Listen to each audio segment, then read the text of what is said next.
Jesus. Praise God. Hallelujah. Thank you, Lord. Thank you, God. Praise Jesus. At basahin po natin sa aklat ng John, chapter 1, verse 16.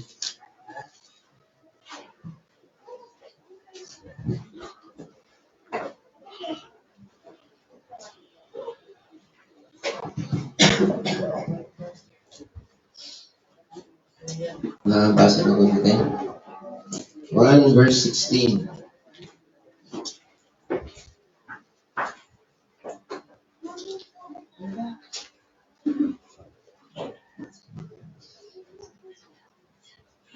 And of His fullness we have all received, and grace for grace. Everybody say amen. Amen. Tayo po yung manalangin, Lord. Salamat po sa salita na binasa po namin.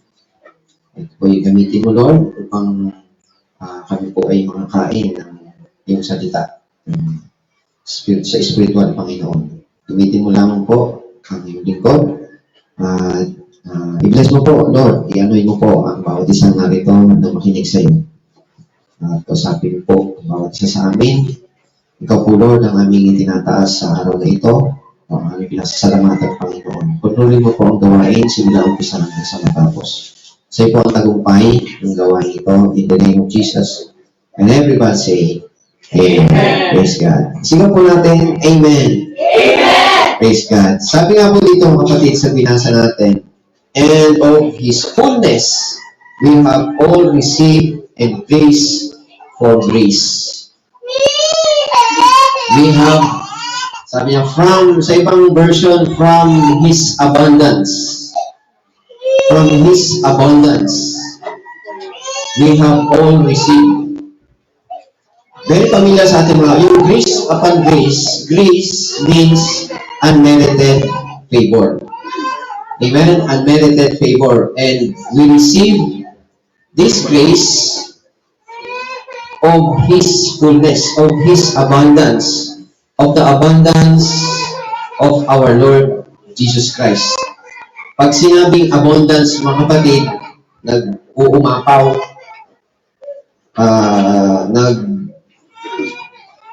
punong-puno.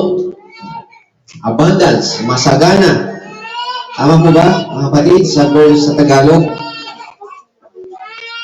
Mula sa kapuspusan ng kanyang kagandahang loob, tumanggap tayong lahat ng abot-abot na kagandahang loob. Abot-abot. Amen? Amen. Abot-abot. Pag sinabing abot kasi grace for grace. Dumarating yung grace sa buhay natin of His fullness because God is Jesus Christ, referring to Jesus Christ, siya po yung tinutukoy dito, of His fullness. Kaya ang Panginoon, mga kapatid, nung mag-minister po siya, makikita natin na walang hindi pinagaling.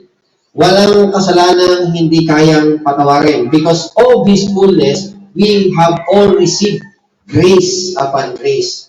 Grace for grace. So, yung abot-abot. Pagdating ng isa, merong dadating uli. Pagdating ng isa, merong dadating uli. Grace for grace. Grace for grace. Of His fullness. Amen po, mga kapatid. Amen. Amen. Kagaya po nito, mga kapatid, sa Galatians chapter 3, verse 5, ang sabi doon, He who supplies to you the Spirit. He supplies to you the Spirit. Sa King James yun, mga kapatid, He who ministered to you the Spirit and works miracles in your life, does He do it by the works of the law or by the hearing of faith? By the hearing of faith. Yung word doon, mga kapatid, na ministers, yung nagsusupply, ang word doon is constant supplying. God is constant supplying to you the Spirit and works miracle to you. Amen? So, yun po yung sinasabi dito na tayo po sa Panginoon, pag lumalapit po tayo sa Panginoon, kapag tayo lumapit sa Panginoon, hindi tayo lumalapit na in desperate prayer na, please Lord, ganito gawin mo Lord, itong gawin mo Panginoon, please. Pag gano'n, yung desperate prayer na yun mga kapatid, hindi po nagpo-flow ang grace doon. There's no faith in that kind of prayer. You know why? There's no faith. Kasi, ang sabi ng Panginoon dito, tumatanggap tayo sa Panginoon of His fullness, grace upon grace. Abot-abot. Pagdating ng isa, may susunod na naman. Pagdating ng isa, may susunod. Constant, tuloy-tuloy. Yung Espiritu ng Panginoon dumarating po sa atin. Amen? Amen po mga kapatid? So, merong sinabi si Paul, mga kapatid, sa 5:20, pagdating sa 5:20 ng Romans, sabi po doon, where sin increase, grace super abound. No? Mababasa niyo po yun? Mababasa niyo po ba yun? Pakibasa po niyo po. Verse 20. Nang magkaroon ng kautusan, dumami ang pagsuway. Ngunit sa pagdami naman ng mga pagsuway ay lalong sumagana ang kagandahang loob ng Diyos. Oh, amen. Si Paul, mga kapatid, na akusahan po si Paul na ang sabi doon, kung para pagpalain tayo, mas mabuti pa parang kung magkakasala tayo, sabi niya di magkasala na tayo para sumagana yung biyaya ng Diyos. Pero hindi yun ang tinuturo ni Paul na sige magkasala tayo para sumagana ang biyaya ng Panginoon. Hindi yun ang gusto tukuyin ng Panginoon. Si Paul, mga kapatid, ay meron pong revelation doon sa sinasabi niya na where sin increase, grace super abounds. Amen? Lalong sumasagana. Ibig sabihin dito mga kapatid, yung kasalanan, the grace of God is greater than our sins. Mas masagana ang biyaya ng Panginoon kaysa sa kasalanan ng tao. Kahit na dahil sa kautusan, dumadami ang kasalanan, pero higit na mas masagana ang biyaya ng Diyos. Parang ganito mga kapatid. Kung ang tao nagkakasala, higit na masagana ang kapatawaran ng Panginoon sa kasalanan. Paliwanag ko? Kaya ang kasalanan nawawala kasi dahil doon sa biyaya ng ating Panginoon. There must be a revelation, si Paul, na kailangang maintindihan ng tao at hindi pwedeng ma-misinterpret ng tao yung sinasabi ni Paul na where sin increase, it refers to the location. Where sin increase, grace super abound. Kung saan dumarami yung kasalanan, nandoon yung kasaganaan ng biyaya ng ating Panginoon. Amen po? Katulad dito mga kapatid, example, ito yung sagana. Si David, kung kilala niyo po si David. Di ba si David, nangalun niya si David? Amen? Sa dami-dami ng mga anak ni David, na meron siyang 19 sons and 1 daughter. Sa dinami-dami ng mga anak niya, si Solomon ang pinili na maging kapalit niya. Sa dinami-dami ng mga asawa niya, maraming asawa si David, asawa at marami rin siyang concubine. Pero ang pinili niya na pumalit sa kanya ay si Solomon. Kung titignan nyo, si Solomon, ang nanay ni Solomon is si Bathsheba. Sino yung Bathsheba? Doon nagkasala si David. Tama? Pinapatay ni David yung asawa ni Bathsheba at si Bathsheba ay nagkaroon sila ng relasyon. Amen? Amen? Nagkasala si David. Pero tingnan nyo mga kapatid, sa dinami-dami ng papalit na anak ni Hari David, si Solomon ang pinili na maging hari. Tingnan nyo, where sin increase, grace super abounds. Amen? Na ibig sabihin, sa Panginoon mga kapatid, gusto sabihin ng Panginoon, ano man ang iyong nakaraan, wala sa akin yun. Your past will not determine your future. Kung masama ang nakalipas mo, hindi yun mag-determine para masira rin ang future mo. kung ikaw ay nasa Panginoon. Palapakan natin ang Panginoon. Yun ang gustong sabihin ng ating Panginoon. Katulad dito mga kapatid, even Jesus Christ, tingnan nyo si Jesus Christ, no? Yung genealogy ni Jesus Christ, akala nyo po ba mga kapatid, pag tinignan nyo yung genealogy ni Jesus Christ, lahat ng yung mga pinanggalingan, genealogy, ibig sabihin yung lineage ni Jesus Christ, makikita nyo doon, mababasa nyo doon si Tamar. Yung sumiping doon sa kanyang father-in-law. Mamagpikita nyo rin doon si Rahab. Sino yung si Rahab? Yun yung Gentile. Amen? Na si Rahab ay naging kasali doon sa linya ng lineage ni Jesus Christ. Amen? Doon sa kanila lumabas ang ating Panginoong Jesucristo. Kaya mayroong Gentile. Amen? Mercy, peace, grace, super abounds. Everybody say amen. Amen. Just like Paul, mga kapatid, si Paul ay naaakusahan kasi hindi nila ito alam na dito sa mundo natin, sa panahon ni Paul, meron siyang kondisyon sa kanyan, sa sarili niya, may kondisyon siya. Yung kondisyon na yun, hindi po yun mga kapatid, kondisyon na sakit o karamdaman. Ang kondisyon na yun, ang sabi doon mga kapatid, is the messenger of Satan. Lagi siyang inaakusahan kasi ito yung mga Judaizer na sumusunod lagi kay Paul. Kahit saan pumunta si Paul, sinusundan nila si Paul. Kasi sila, naniniwala sila mga kapatid na yung pagsunod sa kautusan, yun ang magbibigay sa iyo ng pagiging banal. Magiging banal ka pag sumusunod ka sa kautusan. You can be justified. They believe that by keeping the law, you can be justified. Pero si Paul, mga kapatid, ang ipinangaral niya is yung grace ng ating Panginoong Jesucristo. Yung biyaya ng Diyos. Yung habag na kung saan yung kasalanan, it's a place, mga kapatid, ay doon ka pagpapalain ng Diyos.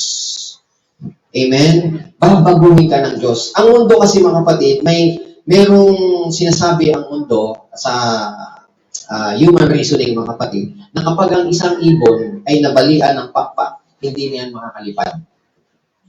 Hindi na pwede, kahit anong gawin mo, hindi rin pwedeng lumipad. Pero sa Panginoon, mga kapatid, yung ibon na yan ay lilipad ng mas mataas kaysa nabalian ng pakpak.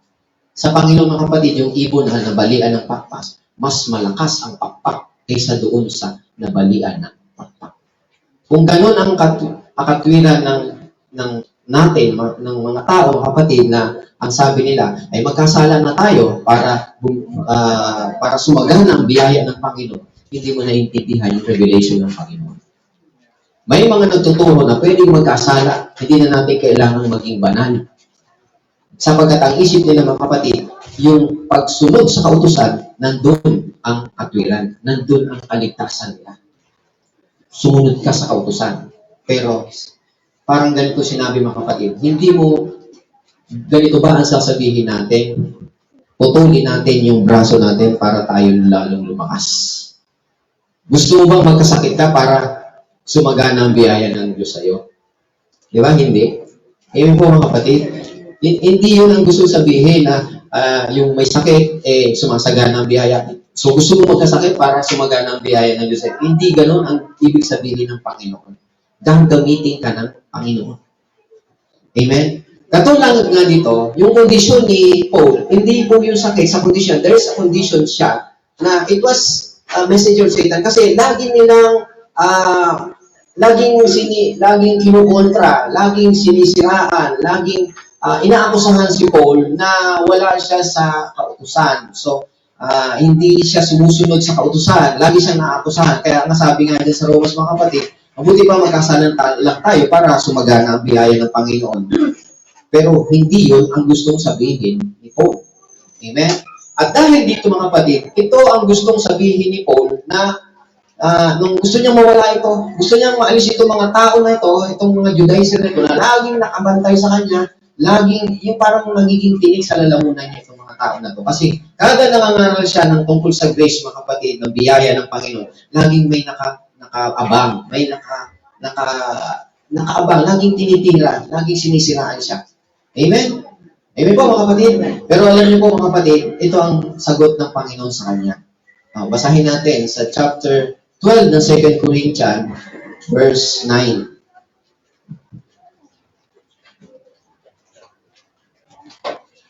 12 verse 9. 12 verse 9. Ganito ang kanyang sagot. Ang kagandang loob ko ay sapat na para sa iyo, sapagkat lubusang nahayag ang aking kapangyarihan kapag ikaw ay mahina. Kaya't kung galak kong ipagmamalaki. Okay, hanggang 9 lang po. Hindi, 9 pa rin ba yun? Pa pala, no? Sige. Kaya't buong galak kong ipagmamalaki ang aking mga kahinaan upang manatili sa akin ang kapangyarihan ni Kristo. Okay, everybody say amen. Amen. Ang sabi ng Panginoon, pigit niya, sabi niya, Lord, mawala na sana to. Pero sabi ng Panginoon, my grace is sufficient for you. Mas Tagalog, ang aking biyaya ay sapat na para sa iyo. Manig tayo, masabi yan. Dito po tayo tuloy. My grace is still today is sufficient for you. Di was, is present. Yung word na is still, is even today. My grace is sufficient, sapat para sa iyo. Amen. Ano yung grace ng Panginoon? Sabi ng Panginoon, grace upon grace, grace upon grace. Amen po. Amen. Kung magtitiwala tayo sa Panginoon, grace upon grace. Of His fullness, of His abundance, we receive. Amen. Amen po mga kapatid. Kaya dito, intindihin natin dito mga kapatid, kung papaano yung grace ay nag-i-increase. Yun yung kailangan, ito yung revelation. May revelation si Paul. Kung paano nag-i-increase yung grace. Hindi lang basta grace mga kapatid. Ano yan? Grace? Hindi. Ang grace nag-i-increase. Sabi ng Panginoon, my grace is sufficient for you. Whatever your situation, ano bang sakit mo, ano bang karamdaman, ano bang sitwasyon mo sa buhay, my grace is sufficient for you. Amen? Amen. At ano sabi? Tuloy natin. For my strength is made perfect in weakness. For my strength is made perfect in weakness. Everybody say amen. Anong ibang word ng strength dyan?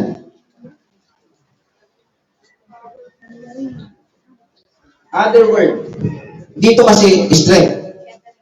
Okay, huwag nyo na tingnan mga kapatid. The word strength in Greek word is dunamis. Dunamis. From the word dynamite. Say dynamite. Yan, dynamite.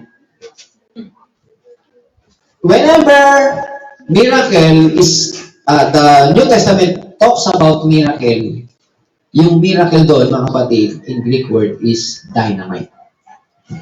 And the word dynamite means it is the miraculous power, working power of God. Yun yung miraculous working power of God. Maliwanag po? Kaya sabi dito mga kapatid, for my strength, for my miraculous power, miraculous working power is made perfect in your weakness, not in your strength. Amen? Amen. Kaya tayo, pag nananalangin tayo sa Panginoon at iniisip natin, we're trying to do something for our, gusto natin mangyari mga kapatid, gusto natin, it is not faith. Why? Kasi ginagawa na ng Diyos yun, pero hinihingi mo pa. Para bang hinihiling mo na buksan ang pinto, bukas na ang pinto. Please, buksan mo ang pinto. Please, buksan mo ang pinto. Open na. Pero ikaw, nananalangin ka pa rin, please, please. Nakuha niyo po mga kapatid. It's not faith. It cannot flow. Everybody say amen?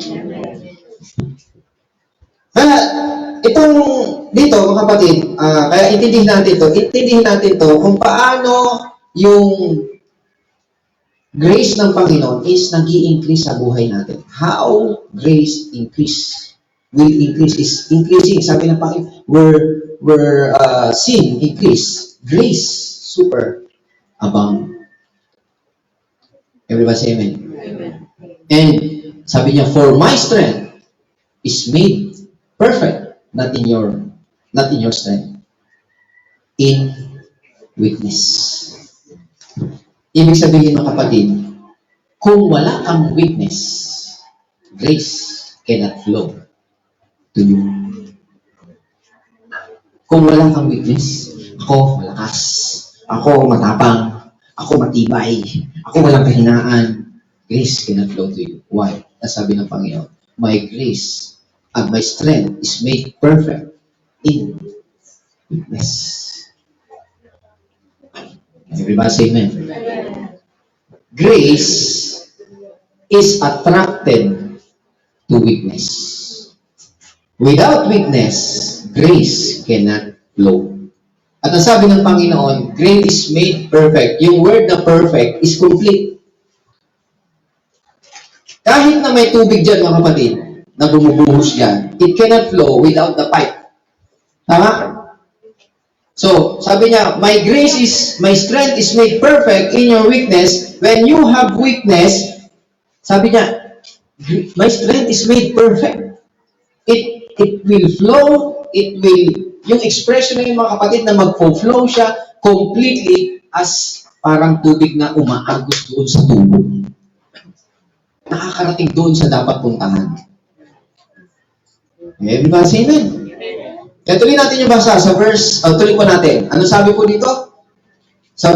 Tuloy natin, therefore, sabi niya, therefore, most gladly, I will rather boast in my infirmities, that the power of Christ may rest upon me.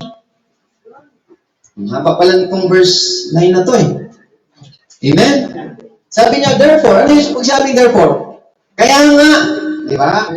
Kaya nga, most gladly, I would rather boast my infirmities. Ano yung boast? Ipagmalaki mo yung kahinaan mo. That the power of Christ may rest upon me. Amen. Alam niyo, nandito yung pinaka matinding revelation. Ito tinatawag nilang radical grace. Nakawin niyo po? Ito yung radical grace. Bakit? Sabi nga dito ipagyayabang mo. Sino ngayon ang nagyayabang ng kahinaan niya? Sa Panginoon, hindi sa ibang tao. Alam niyo po yung most gladly, sabi niya, bihira gamitin ni Paul po yun. Yung most gladly, ano sa Tagalog? Isang word lang po yun, most gladly. Buong galak kong ipagmamalaki. Yan, buong galak kong ipagmamalaki. Yan. Dito tayo mga kapatid. In the natural, buong galak kong ipagmamalaki. Kapag may nakikilala tayong tao, ano ang gusto natin pag-usapan? Yung kalakasan natin, di ba? Hindi mo sasabihin yung kahinaan mo. Laging gusto nyo pag-usapan kung ano yung maganda, ano yung nagtagumpay ka, ano yung sumikat ka, ano yung na-achieve mo. Amen! Ganun tayo mga kapatid sa tao. In the flesh, ganyan tayo. Pag may nakakausap tayo, ano ba ibibida ko dito? Ano ba ibibida ko dito? Pero sa Panginoon mga kapatid, anong gusto ng Panginoon? Most gladly, I would rather boast my infirmities. Infirmities means yung inability, yung hindi mo kaya, you cannot do anything, yung wala kang magagawa. Kasi kagaya ni Paul, yung kondisyon niya, wala akong magawa. Hindi niya pwedeng sawayin. Katulad ngayon mga kapatid, hindi mo pwedeng sabihin, nangangaral ka ngayon na totoo, at sabihin mo yung mga nagsisinungaling, huwag ka kayo mangaral dyan. Hindi mo pwedeng sabihin yun. Amen? Tumigil na nga kayo. Kami naman talaga totoo dito eh. Ikaw mali eh. Pwede mo ba sabihin yun? Lalo silang dadami. Amen? Kaya, Ang sabi ng Panginoon, my grace is sufficient for you. For my strength is made perfect in your weakness, not in your strength. Alam na po ba mga kapatid?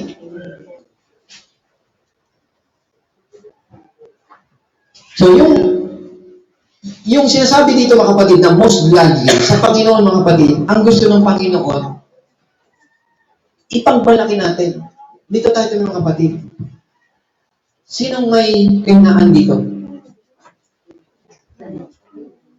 Anong kahinaan natin? Sakit. Ano pa? Sakit lang ba? Ano natin kahinaan natin? Yung pagiging mahihain. Yung pagiging nervyosa. Yung pagiging matatakutin. Yung nanginginig ka sa takot. Are you shy? Are you nervous? Ganon ka ba mga kapatid? Ang sabi ng pagmalaki mo yan sa Panginoon. Yung kahinaan mo na yan, ipinagmalaki mo na ba yan sa Panginoon? Sabi niya, most gladly, di ba pag umaharap tayo sa Panginoon, Lord, ginawa ko to, ginawa ko yun, ang ganda ng ginawa ko, Lord, sumusunod po ako sa iyo, ligo-ligo, nagsisimba po ako sa iyo, Lord. Di ba meron parable yun? Hindi 10 virgins. Meron 2 tao na nagdasal. Yung isa pariseo, sabi niya, Lord, salamat po, ako po laging nagbibigay sa iyo. Salamat po, Panginoon. Malusog po ako. Nakita niyo yung isang makasalanan sa likod, mga kapatid. Hindi tulad ng kasalanan yung tao na yun. Hindi nagsisimba yun Lord. Yung isa namang malayo, mga kapatid, sabi na, Lord, hindi po ako makalapit sa iyo. Kasalanan po ako, Lord. Wala po akong magawa. Nahiya po ako sa iyo, Panginoon. Pero sabi ng Panginoon, sino kanino nalugod ang Panginoon? Doon. Hindi dito sa nagyayabang. Boasting in his strength, not boasting in his infirmities. Yung inability. Ano ba ang inability natin? Ano ba ang hindi natin kayang gawin ngayon? That is your weakness. And sabi ng Panginoon, for my strength is made perfect in weakness. So pag mayroon kang ganyan mga kapatid, magsaya ka, matuwa ka sa Panginoon, thank you, because your strength is made perfect in my weakness. Amen. Sabi nga, I most gladly boast.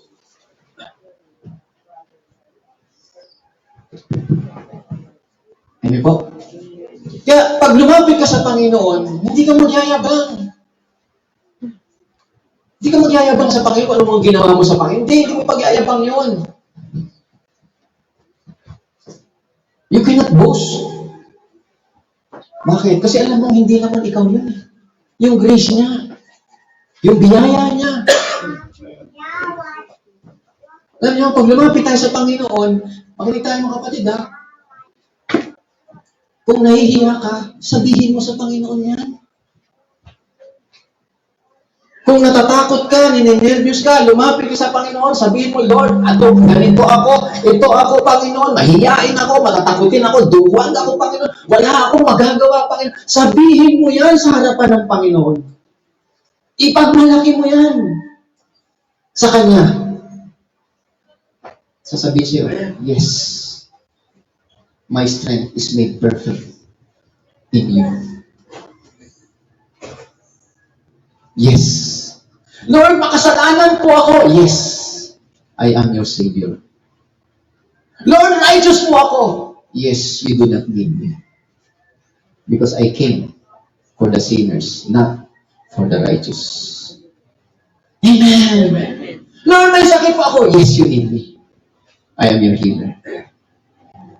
Amen. Ang sabi dito ni Paul, mga kapatid, most gladly, I rather boast my infirmities. Yung inability natin. That the power of Christ may rest upon me. That the power of Christ may rest upon me. Mga kapatid, tayo, mga born again. Pag born again, you have Christ in you. You have the Spirit within you. Amen? That the spirit upon, yung spirit upon, comes for the work of God. Hindi lahat ng tao mayroong spirit upon. Ngayon may spirit upon. May espiritu na po tayo. We have Christ in us, we have the spirit within us, but yung spirit upon, hindi po lahat meron nun. Kasi yung spirit upon na yun, mga kapatid, yun yung dumarating yun sa'yo kapag parang gumawa, yung gumagawa ka na. Kaya pag may pinapanalangin ka, yung isang minister na pinalalangin siyang gano'n, mga kapatid, gumaling, ibig sabihin doon, mga kapatid, nandun yung spirit upon sa kanya. Nandiyan po ba tayo? Yung spirit upon na yun, mga kapatid, hindi yung katulad na espiritu na nandito sa atin. Yung in Christ, spirit within us. Yung spirit within us, that is, ang ginagawa niya sa atin is to guide us. And it is permanent in us. Gagayad na tayo yan. Lagi tayong ginagayad. Nandyan lagi yan. Hindi yan nawawala. Permanent yan. Pero yung spirit come upon us, mga kapatid, it comes kapag mayroon kang gagawin para sa Panginoon. Amen? Umaalis yan, mga kapatid, kapag hindi. Kapag tapos na. Kaya kunyari, gagamitin ka ng Panginoon doon sa ministry na yun, mga kapatid, para magpagaling, mga kapatid, gagaling yun. The spirit upon comes upon you. Nandiyan po ba tayo? And it goes. Nawawala din po yun. Kasi dumarating lang. Kaya sabi dito, in my infirmities, isang gagamitin tayo, nahiya tayo. Diba? Diyan ba tayo, mga kapatid? Gagamitin tayo, nahiya tayo. Pero sabi niya, I boast my infirmities. That the power of Christ may rest upon me. Alam mo yung rest, mga kapatid? Yung rest doon is tabernacle over. Tabernacle over. You are under the tabernacle.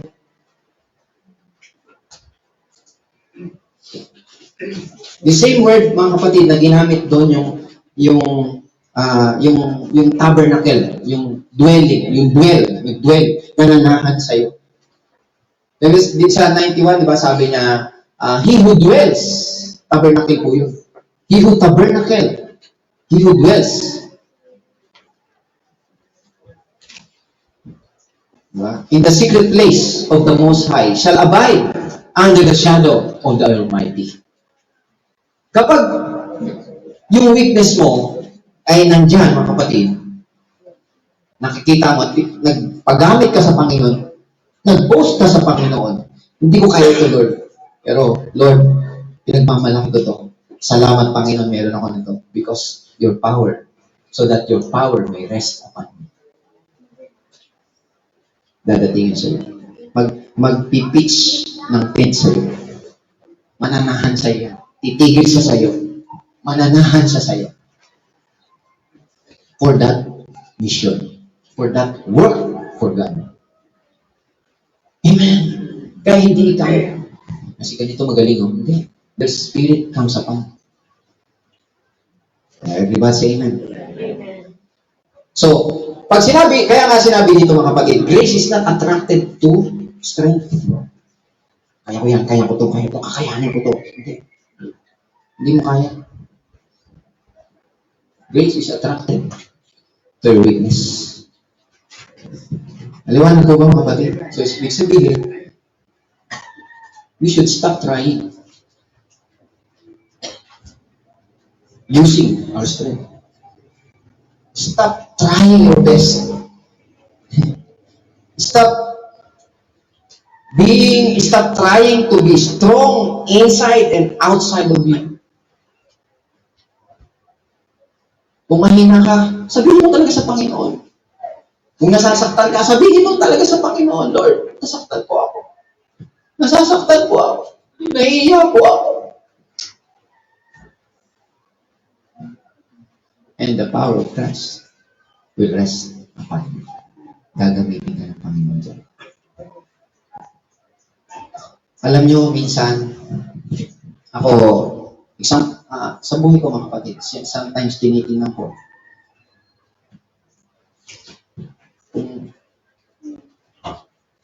nag-look back lang ako, mga kapatid, paano ako malapit sa Panginoon. I was a rebellious child. Rebelde akong anak.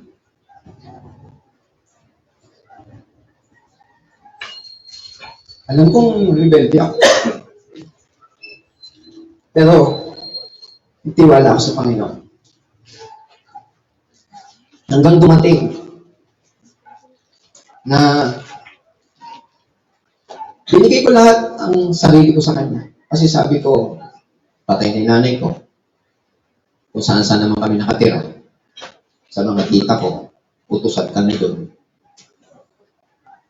Sabi ko, Lord, sa'yo lang ako. Dinala ako ng Panginoon sa baras. At doon nakilala kong Panginoon. Wala na akong magulang.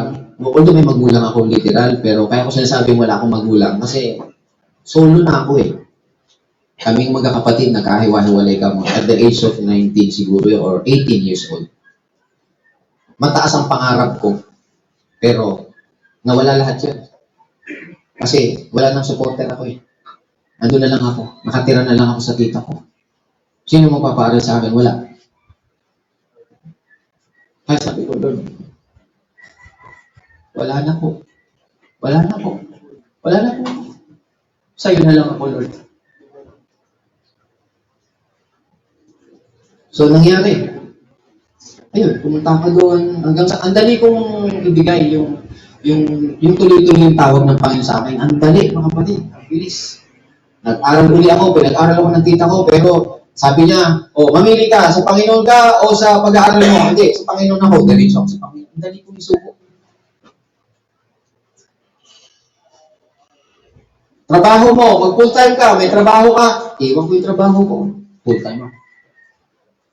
At that age, naging full-time minister ako, naging manggagawa ako dito sa church na to, tagalinis, tagapunas. Kami naglilinis doon, mga kapatid, full-time na kami. Sa kabila ng mga pangarap ko, nagmukha ako, kasi wala. Hindi ko sinasabing, tingnan nyo kung mababa. Tingnan yung kwento ko, mga kapatid. Then, time na may mga kabataan na mga kapatid. Kasi 19, 18 years old, bata pa ako nun, di ba? Meron na kayong mga kabataan doon na umaattend, mga kapatid. Tapos, siguro, ginagamit na kami ng Panginoon. Ganun din, parang katulad katulad ng sitwasyon ko. Sabi nila, maglilingkod na lang ako sa Panginoon. Kung bakit? Wala naman yung nanay ko, tatay ko, iniwan na ako eh. Hindi na kami, pinabayaan na kami. Maglilingkod na lang ako. Tinignan ko siya. Sabi ko, parang ako to. Alam niyo kung anong advice ko? Sabi ko, hindi. Huwag mong gawin yan. Gusto nila, full time eh. Huwag mong gawin yan. Hanggang na magulang ka, pag-aaralin ka. Huwag mong gawin. Magpatuloy ka sa buhay mo. Magpatuloy ka lang umattend. Dito ka sa Panginoon kung a-attend ka, pero huwag ka mag-full time. Kung yan lang ang reason mo. Nandiyan ko ba tayo mga kapatid? Kasi wala na yung nanay ko, maglilingkod na rin ako sa Panginoon. Hindi, huwag yung lingkod, huwag. Manatili ka lang sa Panginoon. Huwag ka mag-full time. Bakit? Sabi ko, hindi nyo alam pinagdadaanan ng mga full time. Kakayanin nyo kaya. Sa isip ko lang yun. Then, hindi nila nga yung ginawa yung mga kapatid. Ako yung mismo nag-huwag. Ano ibig ko sabihin dito mga kapatid? We're seeing grace, super abang. Kung saan ako mahina, ginamit ng Panginoon yung kahinaan ko, yung pagiging rebelde ko. Dahil sinabi ko, alam niyo ba ako rebelde? Sa magulang ko. Pero kung ako may pagkakataon, sabi ko, hindi ko gagawin yung sort ko maglingkod lang agad sa Panginoon. Tama na yung nandito ako, nakilala ko ang Panginoon, and then I will live my life. Yung makita ko yung magpatuloy na ako sa Panginoon. Kasi ang tinitingnan nila kami, parang asat ng buhay namin. Yung mga tambay-tambay kasi. Piligan sa atong buhay namin mga kapatid. Kasi wala kami pasok, wala kami school, pero pag hapon nandiyan na kami, nag-evangelize na kami. Tapos pag hapon naman, nagpa-practice kami. Sarap ng buhay namin. Tapos pag linggo, gwapong-gwapo kami mga kapatid. Pero hindi nila alam yung mga pinagdadaanan namin. Yung gigising kami sa umaga, mananalangin kami, pupunta kami doon sa schooling, magpipis kami doon, magtuturo yung pastor, tuturuan kami. Wala yung mag-iisip ka na mag-igib ka, maghugas ka, hindi mo inisip yun. Tapos ang mabigat dito mga kapatid, yung pagkain. Hindi ako sanay kumain ng yung kalabasa, hindi ko kinakain yan. Yung okra, hindi ko kinakain yan. Yung ang dami ko hindi kinakain mga kapatid. Pag kalabasa ako, magtitis lang ako ng gutom. Pag nakita ko yung okra, magtitis lang ako ng gutom. Pero doon mga kapatid, ang laging ulam namin doon, dahon, ng kamote. O yung okra, nakain ko na kahit na pasipon-sipon. Ngayon, mga kapatid, kinakain ko na. Kalabasa, kinakain ko na. Ewan ko kung anong gulay ang hindi ko pa kinakain ngayon, mga kapatid. Kinakain ko na rin yan. Yung mga saluyot na yan, kinakain ko na yan. Ano yung sabihin mga kapatid? Yung buhay mo nagiging grace eh. Nagbibigay liwanag. Nandiyan po ba tayo mga kapatid? Nakikita. At tingnan nyo, kaya nga yan, nagkaroon ako ng pamilya, nagyan ng mga anak ko. Hanggang ngayon nandito po ako. Hindi ko pinagmamalaki yung mga kapatid. Ang pinagmamalaki yung aking kahinaan. Wala po ako. Pero dinala ako ng Panginoon dito. That the Spirit of Christ may rest upon me. Palakpakan natin ang Panginoon. Sabihin natin, lumapit tayo, sabihin natin kung ano talaga nasa loob natin. Kasi ngayon, ang kalakaran ngayon, dahil sa millennial ngayon mga kapatid, sa selfie nga lang mga kapatid, selfie, hindi ka magpapakita ng pangit. Uy, grabe ka naman. Ano pinakita yung tiyan ko? Grabe ka, ha? Sobra ka na, may galit ka ba? Hindi, ulitin na lang natin. Itago mo yung tiyan mo. Ayaw mong ipakita. Di ba? Lahat naman. Tayo, naabangan natin magagandang pose eh. Ganda. Ganda. Pero wag ka, mga kapatid. Yung tiyan niya, tinago lang niya. Laging ganun eh. Laging, di ba, selfie? Kaya nga selfie. Puro selfie. Picture mo ako dito. Dali. Anong ginagawa mo? Nagtutugtog.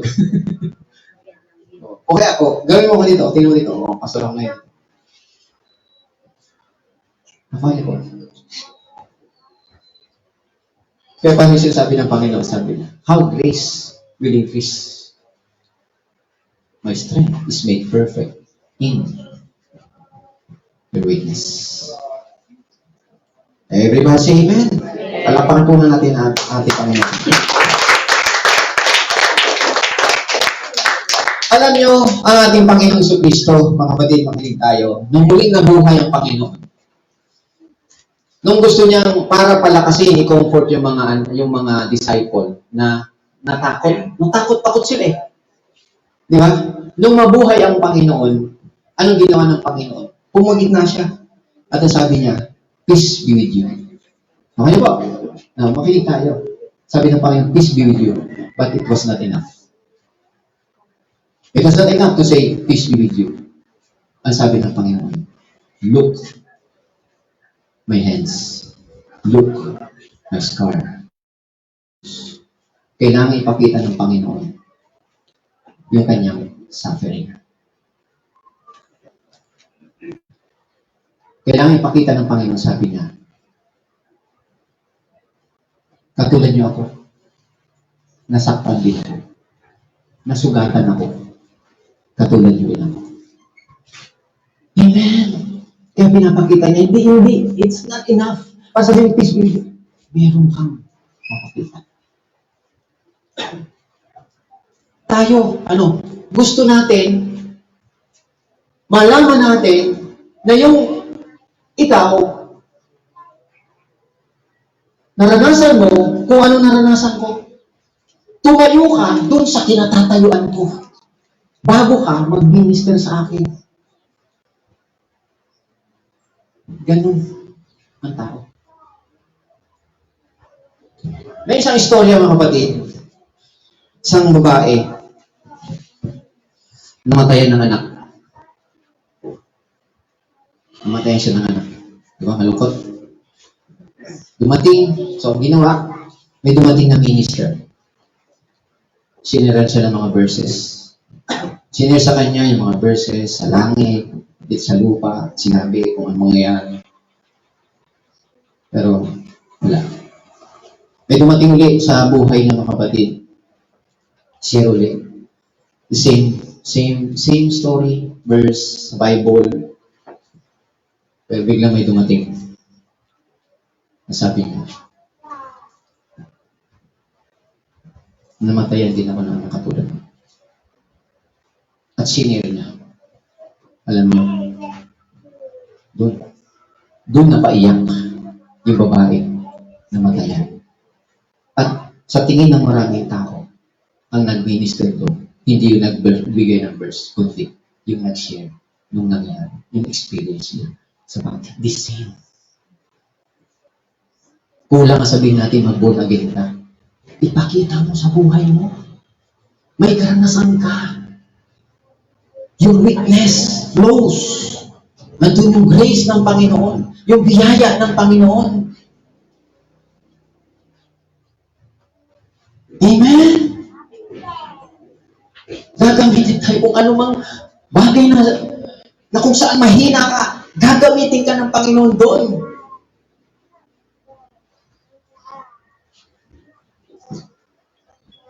Alam nyo, minsan ito lang, idagdag ko lang dito mga kapatid. Yung time na nabigo ako sa pag-ibig mga kapatid, sino mga nabigo sa pag-ibig dito? O ako lang. Nabigo ako mga kapatid, at sakit sa loob ko. Busted ako eh. Pero, Christian ako. Christian din yung nagbasted sa akin. Kailangan ko humayo mga kapatid. Siyempre, full-time ako eh. Full-time ako ganun mga kapatid. Mamaya, doon sa sinasure lang ko, nagulat ako mga kapatid. Depressed siya. Kasi pala, naghiwalay sila ng asawa niya. Yung ganun. Tapos, ano ba yan? Parang, ano ba yan? Sabi, di sinare ko lang, sabi ko, sister, alam mo ba? Mabuti ang Diyos eh. Kasi, alam mo, kababasted ko lang kahapon, pero kung natito sa'yo, nag-share. So, ibig sabihin, hindi niya nakita sa akin yung lambot na lambot, yung hindi ako magalaw, dahil sa frustrated ako, hindi niya nakita mga kapatid. Sabi ko, ginamit ang Panginoon yung sabi ko, grabe ako. Yung time na yun, nabata pa po ako. Yung time na kabata ako, siguro mga 19 years old ako. Amen? Nakukuha niyo po ba mga kapatid? Did you get me? Did you get kung anong gusto sabihin sa atin ng Panginoon? Gamitin tayo ng Panginoon. That's grace. So verse 10. So, tingnan niyo mga kapatid yung kung ano man yung kahinaan natin, di ba? Tama, nervousness, yan. Kung tayo merong ganyan mga kapatid, ibigay natin sa Panginoon. Para yung power. Hindi lahat not everyone has the power of Christ rest upon him. Not everyone. But, bilang tayo mga Kristiyano mga kapatid, alam niyo po ba yung tayo na born again? Alam niyo po kung saan tayo na born again? Nung tayo na born again, doon sa Holy of Holies. Doon tayo na born again, doon tayo pinanganak, nasa Holy of Holies. Tayo. Kaya, Holy of Holies kasama natin ang Panginoon. Standing before God. Yun ang position po natin. Pero ang gusto ng Panginoon sa atin, yung spirit kamapan. Magkaroon din tayo. Magamit tayo ng Panginoon. So verse 10, sundan natin. Anong sabi sa verse 10? Therefore, I take pleasure in infirmities, in reproach, in needs, in persecutions, in distresses, for Christ's sake.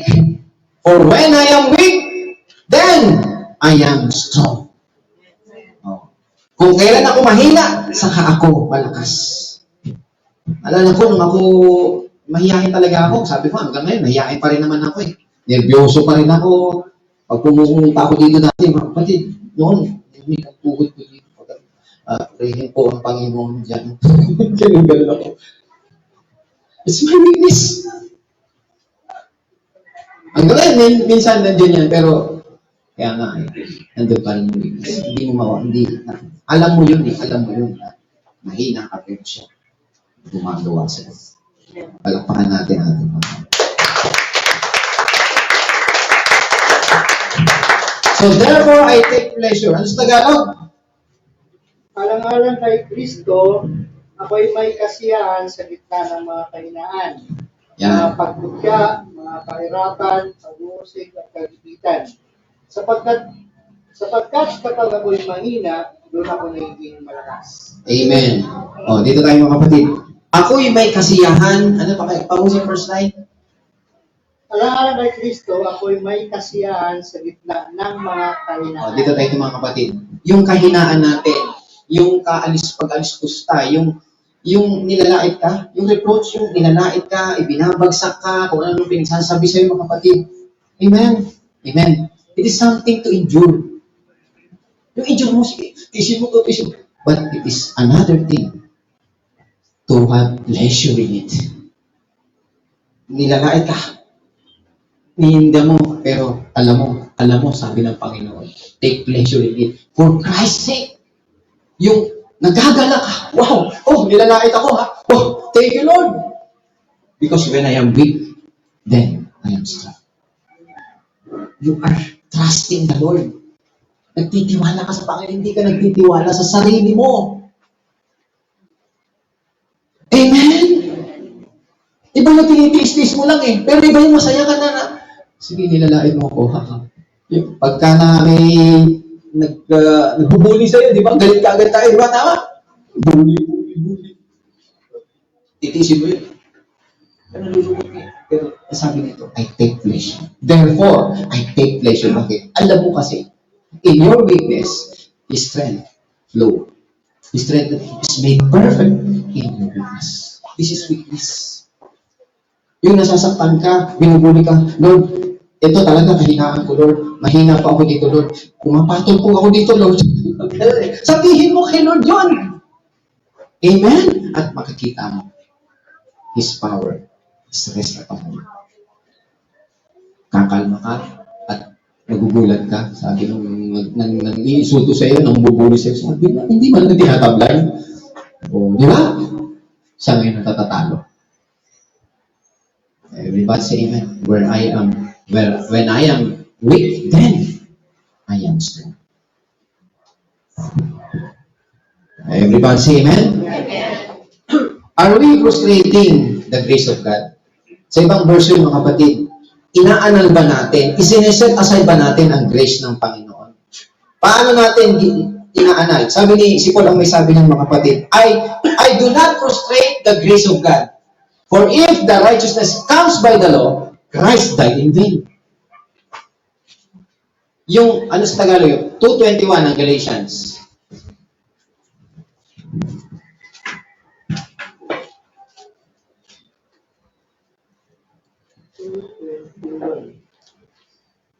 Hindi ko tinatanggihan ang kagandahang loob ng Diyos. Kung ang tao ay mapapawalang sala sa pamamagitan ng kautusan, Yan. walang kabuluhan ang pagkamatay ni Kristo. Dito tayo ito mga kapatid. Hindi ko tinatanggi. Sa ibang version? Yan, hindi ko winawalang halaga.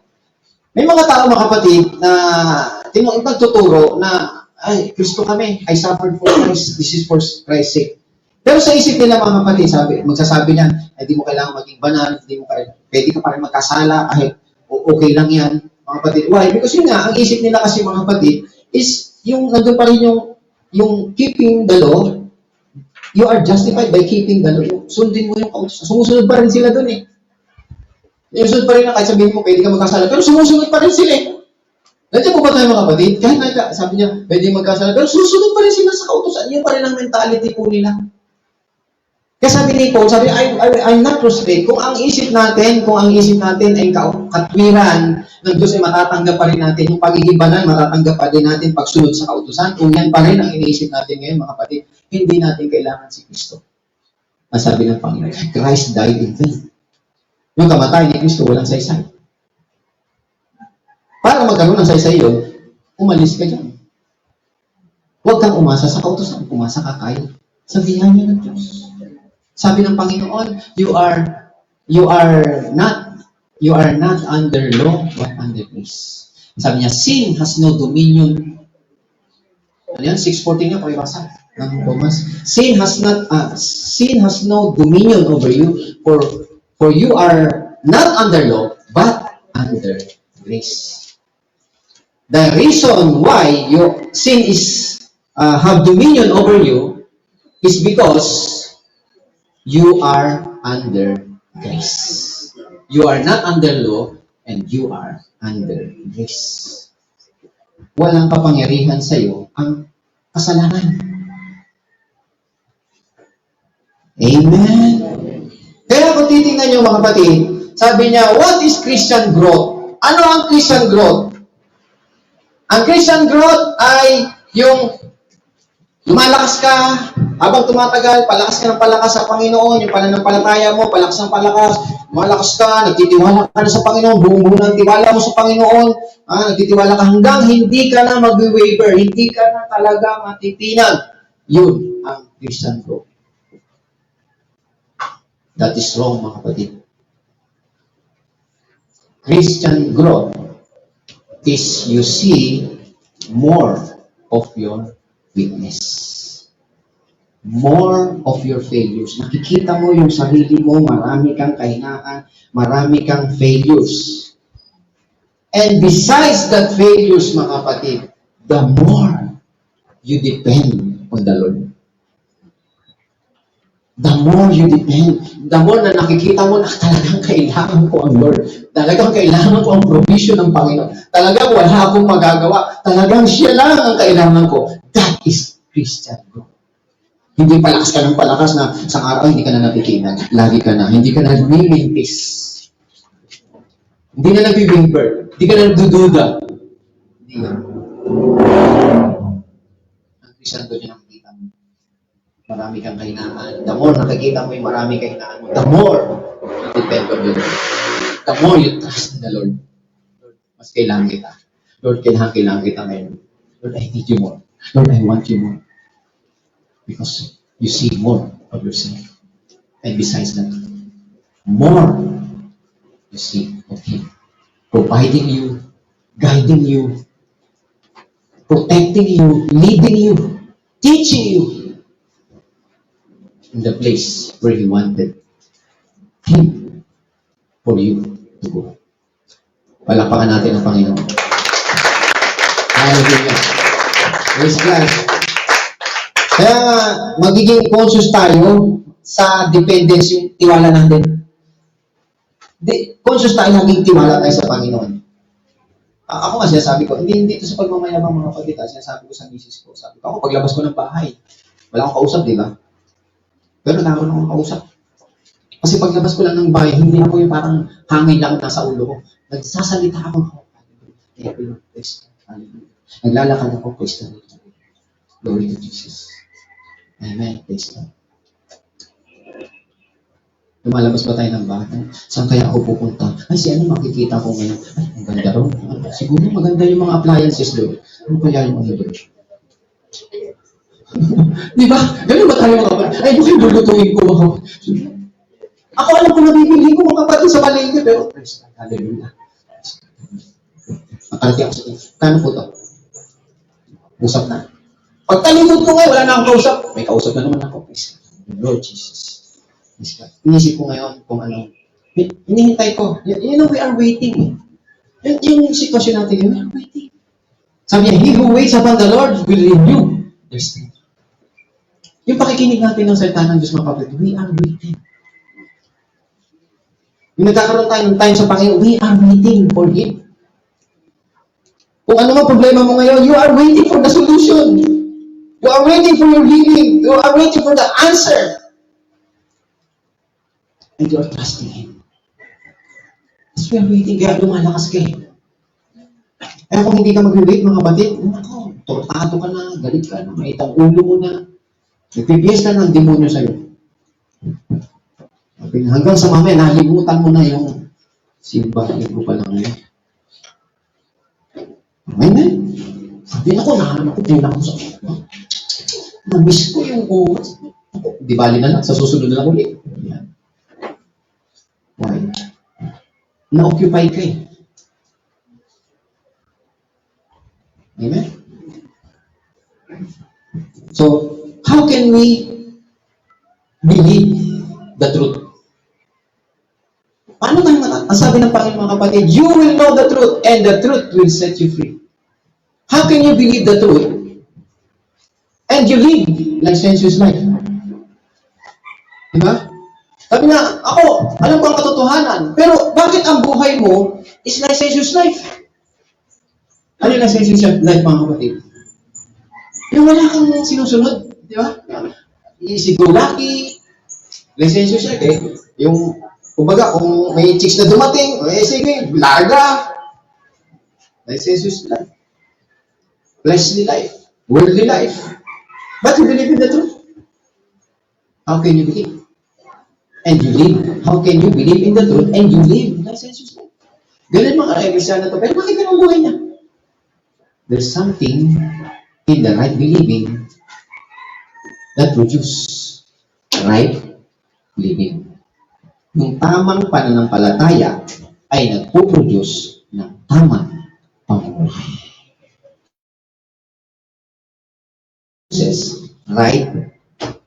Right believing, right believing produces right living.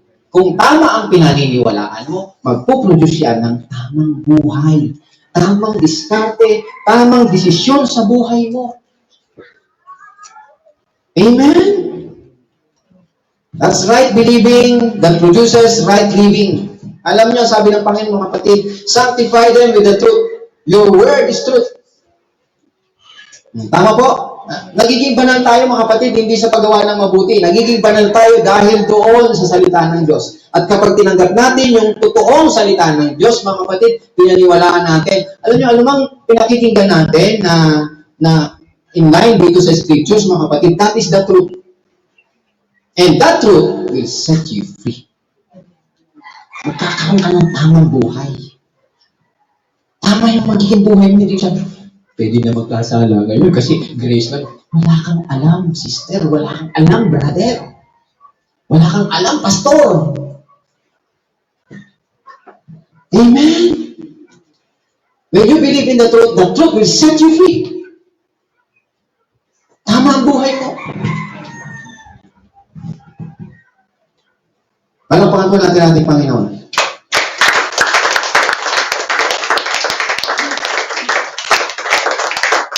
Alam nyo, tayo mga kapatid, tayo, ang posisyon natin, yun, conscious tayo dito sa posisyon natin sa Panginoon. Ano ba yung posisyon natin sa Panginoon, di ba? You are, when Christ died, you died with Christ. Tama? When God was buried, when Jesus Christ was buried, you were buried with Christ.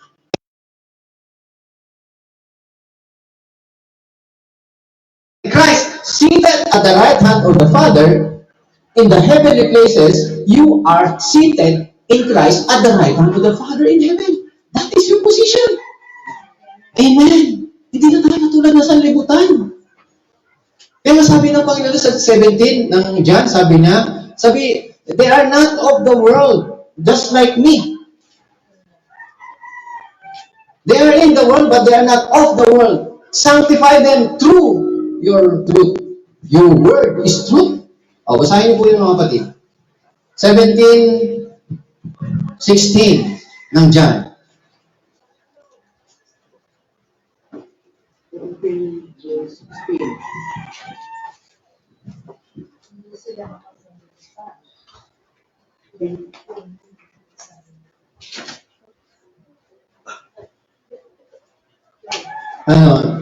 What happened, sister, brothers? Ano na tayo dyan? Ako na lang, mga kapatid. Sa verse 16, they are not of the world, just I am not of the world. Sanctify them by your truth. Your word is truth. Ito yung panalangin ng Panginoon Jesucristo sa Ama. Ito yung malapit na siyang umakyat. Lapit na siyang makrucify. Nanalangin sa mga anak. Kasi binibigyan niya ang mga anak, yung mga disciples. Sabi niya, Lord, I will not pray that you take them out of this world. I pray because they are not of the world. Just like me, I am not of the world. Sanctify them to your truth. Your word is truth. Kaya yung salita ng Diyos na pinakikinggan natin, That's the truth. In line dito, that's the truth. You believe in the truth. Amen? And right believing produce right living. Magandang buhay ang ipoproduce niya sa iyo. Hindi mali. Ha? Bakit ikaw nung nakilala mo ang Panginoon, nagkalugi-lugi ka? Bakit ikaw nung nakilala mo ang Panginoon, nagmumura ka na? Dati hindi naman. Mali po ang natutunan niya. Deception. At tingnan mo kung natutuloy-tuloy. Hindi siya nagtutuloy-tuloy. Amen po. Palakpakan natin ating Panginoon. We need to trust in the Lord, mga kapatid. We need to trust in the Lord. Alam niyo, marami akong gusto share dito, pero mahabang oras. Kailangan. Alam niyo si Ruth, di ba? Si Ruth, sabi niya, sit still. Sabi niya kay sinabi si Naomi yung biyanan niya, sit still. Wait until this man do the work. Sit still until this man do the work. Basahin niyo sa Ruth chapter 3:18. Binigay ko na rin. Sabi. Pakibilisan lang mga kapatid. 18. Nang magkagayoy sinabi niya, maupo kang tahimik, anak ko, hanggang sa iyong maalaman kung paanong kararatnan ng bagay, sapagkat ang lalaking niyaon ay hindi magpapahinga hanggang sa kanyang matapos ang bagay sa araw. Oh, amen. Sino po yun nang hindi magpapahinga? Si Boaz. Sino yung babaeng sinasabihan? Si Naomi. Yung magiging asawa ni Boaz. Sino nagsasalita? Si Naomi. Ang sinasabihan? Si Ruth.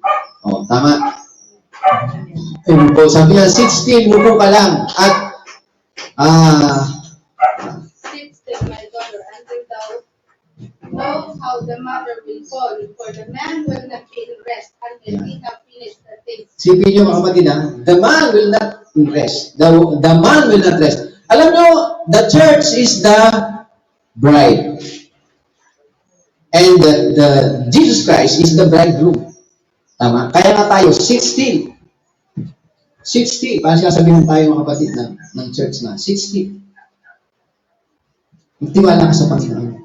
Yung gusto sabihin siya, magtiwala ka sa Panginoon. Sit still. Kung ano man problema mo, magtiwala ka sa Panginoon. Kung may karamdaman ka, kung may ano man sitwasyon mo nangyari ngayon, magtiwala ka sa Panginoon. Sit still. And this man will not, and sabi niya, the man will not rest until he has concluded the matter this day. Hanggang hindi niya natatapos itong sitwasyon mo. Kung may karamdaman ka ngayon, sinasabi mong nagtatagal, mga kapatid, sit still.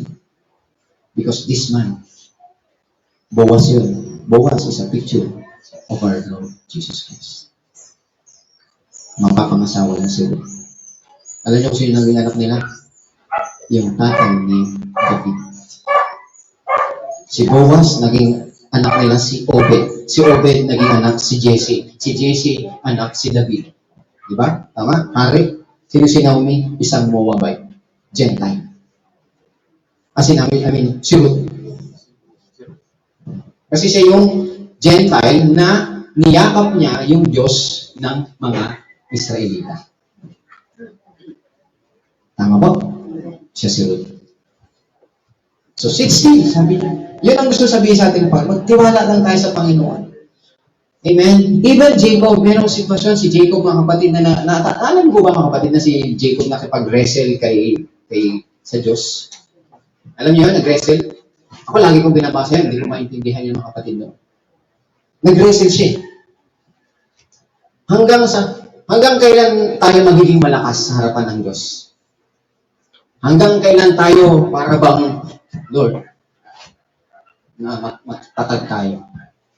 Tumatagal po yan, di lang isang araw. Hanggang habang panahon, malakas ka. Katulad ni Jacob. Hanggang umaga, mga kapatid, talagang hindi siya sumusuko sa Panginoon. Ako yan, yung mga kapatid, nakikipaglaban siya. Pero, umaga na, ano ginawa ng Panginoon? Hindi siya manalo, actually. Pinalo siya rito ng Panginoon. Nung pinalo siya, mga kapatid, ayun. Ibig sabihin, hindi ka pwede makapag-wrestling sa Panginoon. Masasaktan ka. Kung nasaktan si Jacob, mga kapatid, nung nasaktan si Jacob, saka siya tumawag sa Panginoon.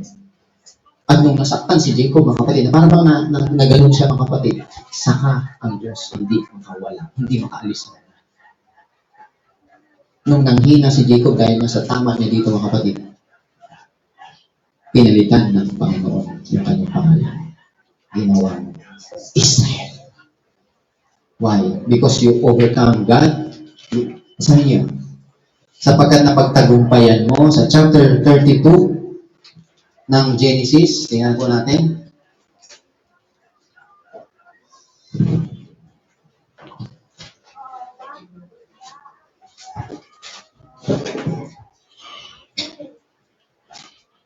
Verse 24.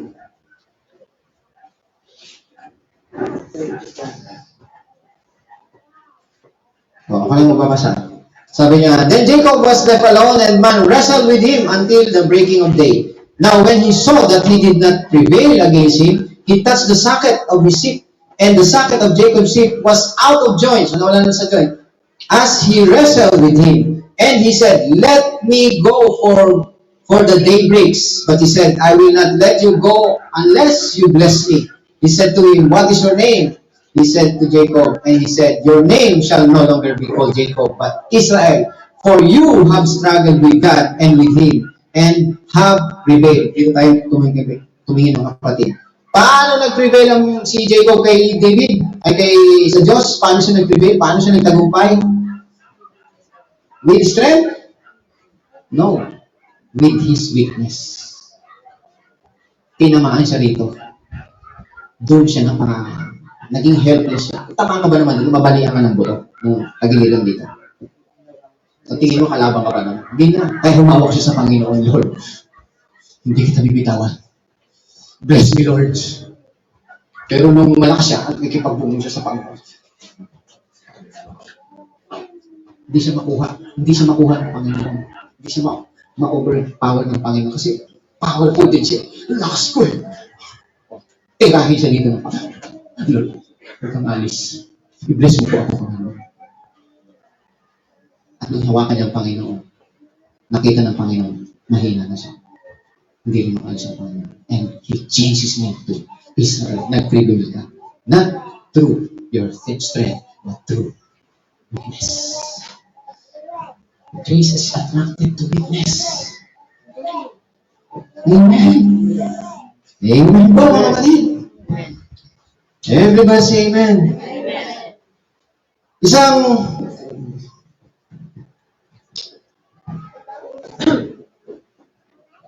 gusto pumunta tayo sa isang tagpo rin ito, mga kapatid, na about the sin offering. You know what sin offering is? Yung, di ba may 5 offerings? Ano yung 5 offerings? Burnt offerings, meal offering, peace offering, sin offering, and then the trespass offering. Yung sin offering, basahin natin sa 6. Tingnan natin ito, mga kapatid, ha? Tingnan natin dito para may kinalaman din po ito. Chapter 6, verse 4 ng Leviticus.